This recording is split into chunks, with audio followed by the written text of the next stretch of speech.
జాగృతి రాజకీయ పార్టీగా అవతరించబోతుందని కవిత ఇందాక మండలిలో మాట్లాడారు. ఎలా చూస్తారు కవిత పార్టీతో బీజేపీకి ఏమైనా ప్రమాదం ఉందని అనుకుంటున్నారా?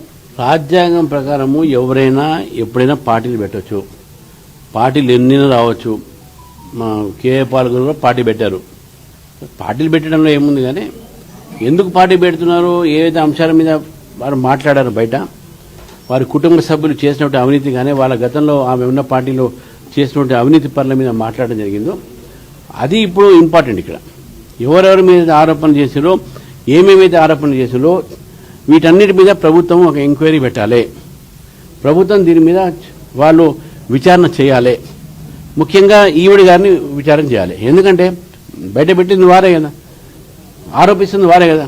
ఈరోజు అదే అంశాలపైన బయటికి పోయి నా ఆత్మగౌరవం దెబ్బతింది కాబట్టి నేను పార్టీ పెడుతున్నప్పుడు ఆ ఆత్మగౌరవం దెబ్బతిన్నటువంటి ఒక ఏమేమి అంశాలు ఉన్నాయి, ఏమేమి ఒక నిధులు ఎక్కడెక్కడ పోయినాయి, ఎవరెవరు ముడుపులు ఇచ్చారు, ఎక్కడెక్కడ జరిగిన అవినీతి, ఏ ఎమ్మెల్యే ల్యాండ్ గ్రాబింగ్ చేశారు, వారే చెప్పారు సగం మంది ల్యాండ్ గ్రాబాలని, సగం మంది తిన్నారని.